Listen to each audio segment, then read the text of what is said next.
મામા આપણા માટે બે વસ્તુ લઈને આવ્યા હતા. એક હતું ગિફ્ટ નું પાર્સલ ને એક હતા પિઝા. એમાંથી એક હતું ગિફ્ટ નું પાર્સલ ને બીજું પિઝા લઈને આવ્યા હતા મામા આપણા હાટુ. તો પહેલા હું તમને ગિફ્ટ બતાડું હો. આ ગિફ્ટ આપણા હાટુ નથી હો. આ ગિફ્ટ તમારી મમ્મી માટે આવ્યું હતું. આ ગિફ્ટમાં તો મમ્મી માટે સાડી આવી હતી. લે આ સાડી તમને કેવું લાગ્યું કમેન્ટ કરીને કહેજો. સાડી તો આપણે જોઈ લીધો. પિઝા નું કામકાજ ઉપાડ લઈએ હાલો. આ છે આપણા પિઝા. વાવ કેટલા મસ્ત છે. તમને પિઝા ભાવે કે નહીં? આપણે તો પહેલી વાર ખાયો. પછી કામ આજ તો આપણે જલસાનો દિવસ હો ભાઈ. આજ તો મામા આપણા માટે પિઝા લેતા આવ્યા. આજ તો મજા પડી ગઈ.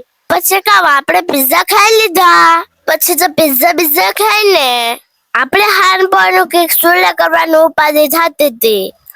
પછી હાનનું તાણું થયું એટલે પેલું કામ સુલે કરવાનું. એટલે મેં મમ્મીને કીધું કે હાલ આજ તો હું તને ભીંડા તોડી આવી દઉં. એટલે આપણે કાથરોટ લઈને ભાગ્યા હતા ભીંડા તોડવા.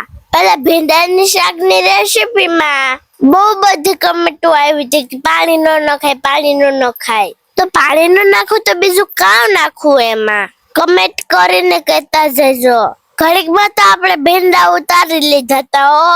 એક શાક થઈ જાય એટલે ભીંડાને મેર પડી ગયો તો. ભીંડા ચોર લીધા ને ત્યાં આપણે ગાયું ખેતરમાંથી સરીને આવતું રહ્યું. લે પછી તો ભીંડા પાડીને ધોવાતા ને ત્યાં તો ભીંડા તળે ને ભેગા હતા. લે ભીંડા પકડવા મળ્યા ત્યાં તો કાથર તળે ને વહી ગઈ. માનમાં જ બધું ભેગું કર્યું હો. તો આજનો આપણો આ વિડીયો આજે જ પૂરો કર્યો. તો તમને મારો આ વિડીયો ગમ્યો હોય ને તો વિડીયોને લાઈક કરી દેજો અને 2-3 જણાને શેર કરીને ચેનલને સબસ્ક્રાઇબ કરી દેજો. Bye bye. ટેક ટેક.